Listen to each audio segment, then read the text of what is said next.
ఇప్పుడు మనం ఇంత మాట్లాడుతున్నాం ఏంది అంటే ఇన్ని రకాల అభివృద్ధి జరుగుతుంది సిటీ నుంచి ఎంజిఆర్ నుంచి ఇప్పుడు మ్యాగ్నెటిక్ నుంచి వెళ్ళి లేకపోతే ఏఐ నుంచి వెళ్ళి రోబోటిక్స్ నుంచి వెళ్ళి ఇవన్నీ మాట్లాడుతున్నాం. అవును.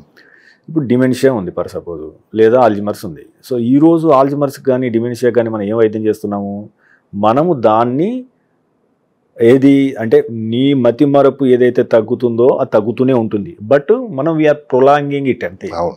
బట్ దాన్ని అక్కడ స్టాప్ చేయడం కానీ రివైవ్ చేయడం కానీ చేయట్లేదు. దీంతో ఏమవుతుంది, ఒక ఆరోగ్యకరమైన వ్యక్తి ఓన్లీ ఆ ఒక్క ఇష్యూ వల్ల చిన్నపిల్లాడుగా మారిపోతున్నాడు, ఇంకొకరి జీవితం దానివల్ల ఎఫెక్ట్ అవుతుంది. సో దీనికి అంటే ఇప్పుడు మనం ఇప్పుడు పార్కిన్సన్ ఉంది, డీప్ బ్రెయిన్ స్టిమ్యులేషన్ లాంటి అద్భుతంగా పనిచేస్తున్నాయి యాక్చువల్గా 90%. బట్ వీటికి అసలు అటువంటి వైద్యాలు ఎందుకు రావట్లేదు, అసలు వచ్చే అవకాశం ఉందా, దీని మీద ఎలాంటి పరిశోధనలు జరుగుతున్నాయి? డీజనరేట్ దాని అన్నింటిలో కూడా ఇప్పుడు పార్కిన్సన్స్ డిజీజ్ కానీ ఆల్జైమర్స్ డిజీజ్ కానీ డిమెన్షియా కానీ ఇవన్నీ కూడా డీజనరేటివ్ డిజీజ్ అని అంటారు. అంటే ఏమిటి, శరీరంలో మెదడు లోపల వచ్చేటటువంటి కణాల్లో వచ్చినటువంటి మార్పు, తెల్ల జుట్టు ఎలాగైతే అవుతుందో లేకపోతే తెలియకుండానే మగవాళ్ళ జుట్టు వెనక్కి వెళ్ళిపోతుందో బట్టతల వస్తుందో అదే మాదిరి అని, అది దానివలన కొన్ని ఇబ్బందులు, దాని తాలూకు లక్షణాలు. పార్కిన్సన్స్ వ్యాధి అంటే చేయి వణకడం కానీ, నడకలో తేడా రావడం కానీ, మాటలో కానీ, హ్యాండ్ రైటింగ్లో కానీ తేడా వస్తుంది.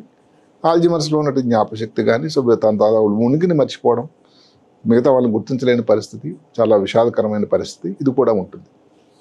ఇప్పుడు 1900 రోజుల్లో వైద్యం అది, 2025లో వైద్యం ఏంటంటే ఏదన్నా కానీ దీనికి విధి విధానాలు వచ్చే ముందు గుర్తించే అవకాశం ఉందా అని ఇప్పుడు భారతదేశం అంతా కూడా ఈ పద్ధతి. అంటే ఏమిటైతే ఇప్పుడు భారతదేశం అన్నిటికంటే అన్ని దేశాల కన్నా డిజిటల్ విప్లవం ఉంది. అంటే మీకు ఈఎంఆర్ రికార్డ్స్ ఉన్నాయి, ఎలక్ట్రానిక్ రికార్డ్స్, పాత రికార్డ్స్ ఉన్నాయి. అవన్నీ మెసేజ్ స్పేర్ చేసి ఇది ఆర్టిఫిషియల్ ఇంటెలిజెన్స్ గైడెడ్ డయాగ్నోస్టిక్స్ వచ్చాయి, జెనెటిక్ స్క్రీనింగ్ ఒకటి వచ్చింది, టెస్టింగ్ ఒకటి వచ్చింది. ఈ మూడింటి మేలు కలయిక మీకు కానీ చూసేటట్టయితే ఒక వ్యాధి వచ్చే ముందు, ఒక పార్కిన్సన్ వ్యాధి వచ్చింది అనుకోండి, దానికి బయోమార్కర్స్ అని వచ్చాయి. ఈరోజు కానీ ఆ వ్యాధి రాకముందు మనం గమనించగలిగితే దానిని అడ్డకట్ట వేయడానికి ఎంత బాగుంటుందో. ఉదాహరణకి పార్కిన్సన్ వ్యాధికి మనం మాట్లాడుకుంటే సైన్ న్యూక్లియన్ అసెంబ్లీ అని ఒకటి వచ్చింది, సీడింగ్ అసెంబ్లీ అని. అదొక ప్రోటీన్ తాలూకా మెలిక, నార్మల్గా ఉండేటువంటి ఒక మెలికలాగా ఉండేటువంటి ప్రోటీను, అదే ఆల్ఫాసిన్ న్యూక్లియన్. అది మడతపడడం వల్ల వచ్చేది పార్కిన్సన్ వ్యాధి అని తేలింది. ఇప్పుడు ఇదే కానీ మనం ఏదైనా టెస్ట్ వల్ల ముందే కానీ గమనించి ఏమో ప్రమాదం ఉందని అనుకుంటే మీరు నమ్మండి, ఆ చిన్న టెస్ట్ ఏదైతే ఆల్ఫాసిన్ న్యూక్లియన్ ప్రోటీన్ తాలూకా టెస్టింగ్ 90% యాక్యురేట్ అట. ఇది పార్కిన్సన్ వచ్చే ముందు. ఓకే సార్, అంటే ఇప్పుడు ఆల్జిమర్స్ కూడా ఉందా సార్? అంటే ఆల్జిమర్స్ కూడా నీకు నెక్స్ట్ 20 years 10 years బయోమార్కర్స్ వచ్చే ఆల్జిమర్స్ కూడా ఇది చెప్పిన ఈ ఆల్ఫాసిన్ లాంటిదే బయోమార్కర్ ఒకటి ఉంది. దానివల్ల ఎంతంటే 17 సంవత్సరాల ముందు ఆల్జిమర్స్ వచ్చే ముందు ఈ వ్యక్తికి ఆల్జిమర్స్ వచ్చే అవకాశం ఉందని చెప్తున్నది శాస్త్రం. అంటే ఎంత ముందు సూచన, అంటే ముందస్తు సూచన కదండి. ఇప్పుడు జెనెటిక్ టెస్ట్ ఉంది బ్రెయిన్ ట్యూమర్స్లో. ఇప్పుడు ఎవరో ఫ్యామిలీలో ట్యూమర్ వచ్చింది, ఇంకేదన్నా ట్యూమర్ వచ్చింది, లేకపోతే చిన్న వయసు ఏదైనా ఈ దీంట్లో కెమికల్ ఫ్యాక్టరీ దగ్గర ఏదైనా పని చేసేవారు, సిగరెట్ స్మోకింగ్ చేసేవాళ్ళు చూసారా, ఇలాంటి కానీ ఇబ్బంది కానీ ఉండేటట్టు ముందు ఫ్యామిలీ హిస్టరీ చాలా స్ట్రాంగ్గా ఉంది. ఇలాంటి వాళ్ళు బ్రెయిన్ ట్యూమర్ వచ్చే అవకాశం ఉంది అని ముందస్తుగా ఇప్పుడు మనం P53 అని ఒక జీన్ ఉంది, IHD1 అండ్ H2 అని ఒకటి 2 జీన్స్ ఉన్నాయి. వీటిని టెస్టింగ్ చేసి అందరికి చేస్తామా మీరు అడగవచ్చు. అందరికి చేయకపోయినా కానీ ఏదైతే ఉందో ముందు జాగ్రత్తగా ఈ లక్షణాలన్నీ మనం సమకూర్చి ఈ వ్యక్తులకు బ్రెయిన్ ట్యూమర్ వచ్చే అవకాశం ఉందని కానీ తెలిస్తే అక్కడ కూడా సిటీ స్కాన్ చేస్తాం, ఎంఆర్ఐ. ఒక్కోసారి సిటీ స్కాన్ ఎంఆర్ఐలు తెలియకపోవచ్చు. అదే కానీ ఆర్టిఫిషియల్ ఇంటెలిజెన్స్ కానీ మనం తోడు తీసుకుంటే కంటికి మామూలుగా మానవుని కంటికి పూర్తిగా కనబడకపోయిన కొన్ని చిన్న మార్పులు బ్రెయిన్లో ఈ ఆర్టిఫిషియల్ పసిగడుతుంది కదా.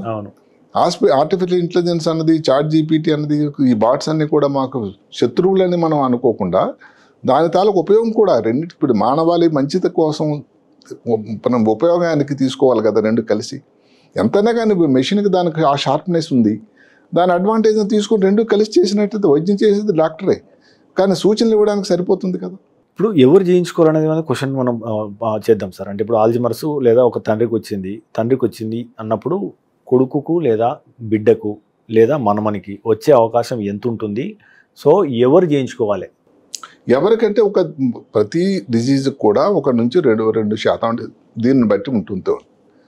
అలాంటి వాళ్ళలో అందరికన్నా కాకపోయినప్పుడు ఆల్జీమర్స్ వ్యాధి తీసుకోండి. 50 సంవత్సరాలు 60 సంవత్సరాల వాళ్ళు ఈ ఆల్జీమర్స్ వ్యాధి ఎక్కువ శాతం వస్తూ ఉంది. ఇప్పుడు ఎక్కడైనా కానీ ఇప్పుడు కొన్ని కాపరు లేకపోతే మ్యాంగనీస్ ఉండే గనుల దగ్గర పనిచేస్తున్నారు అనుకోండి, వాళ్ళు ఈ పార్కిన్సన్ వ్యాధి వచ్చేదానికి ఆస్కారం ఉంది. ఈ పని చేసే దగ్గరప్పుడు ఉండేటువంటి కెమికల్ తాలూకు ఎక్స్పోజర్ వల్ల కూడా ఇలాంటివన్నీ ఉండేటట్టయితే ఆ వ్యక్తికి ముందు వచ్చింది, ఎక్కడ పనిచేస్తూ వచ్చాడు, ఈ మధ్యన స్లో అయిపోతున్నాడు, నడకలో తేడా ఉంది. ఎంతవరకు ఎందుకు? ఈ మధ్యకాలంలో ఒక ఇంట్రెస్టింగ్ టెస్ట్ ఏంటంటే, ఒక మహాతల్లి స్త్రీ వాళ్ళ భర్త తాలూకా వచ్చే చెమట నుంచి ఏదో స్మెల్ కనిపెట్టింది. ఆ తర్వాత వెళ్ళి డాక్టర్ దగ్గర వెళ్ళి కంప్లైంట్ చేస్తే డాక్టర్ అది మామూలుదేనమ్మా చెమట వాసన అని చెప్పింది. ఆమె ఇన్సిస్ట్ చేసింది ఇంకా. తర్వాత అదే పార్కిన్సన్ వ్యాధి అయిందని గమనిస్తారా? అంటే ఏమిటంటే ఏదన్నా కానీ కొత్త అబ్జర్వేషన్ కానీ ఉండేటట్టయితే అది దానికి ఈ సైన్యూక్లియర్ కానీ అప్పుడే కానీ టెస్ట్ చేస్తే 10 సంవత్సరాల క్రితం ఆ స్త్రీ ఎన్ని డాక్టర్ల దగ్గరకు మెట్లెక్కింది, ఎన్ని హాస్పిటల్లో మెట్లెక్కింది ఏమోనని. అయితే అప్పటికున్న నాలెడ్జ్ని బట్టి ఆ చెమట తాలూకు వాసన అన్నది ఎవరన్నా అది పార్కిన్సన్ వ్యాధిని చెప్పడానికి అవకాశం లేదు. ఇప్పుడున్న ఏదైతే ఉందో వైద్య ప్రగతి అనేది చెందింది కాబట్టి ఇప్పుడు దానిలో ఒక పార్ట్గా యాడ్ చేస్తున్నాం. మాటకు ఉదాహరణకి డే టైం స్లీప్ అక్కడ ఉన్నట్టయితే దానికి ఒక కారణం అవచ్చు పార్కిన్సన్ వ్యాధి అని. ఏం తెలియకుండా మనబద్ధకం, ముందు కంటే కొంచెం స్లో అయిపోయాడు మనిషి. ఇవన్నీ కూడా ఏదైతే పార్కిన్సన్ వ్యాధి రావడానికి తర్వాత ముందు బాటలు వేస్తున్నాయని చెప్పొచ్చు. సో మీరు చెప్పిన దాని ప్రకారం దాన్ని మనం ముందే అటువంటి టెస్టులు చేయడం ద్వారా వచ్చే అవకాశం ఉన్నప్పుడు మనం దానికి తగిన జాగ్రత్తలు లేదా మందులు వాడడం ద్వారా దాన్ని ప్రివెంట్ చేయడమో లేదా ప్రొలాంగ్ చేయడమో జరుగుతుంది చేసే అవకాశం. ఎందుకంటే ఏదైతే ఈ సౌలభ్యం ఈ టెస్టుల తాలూకు సౌలభ్యం ఎక్కడో కాదు, భాగ్యనగరంలోనే ఉన్నాయి.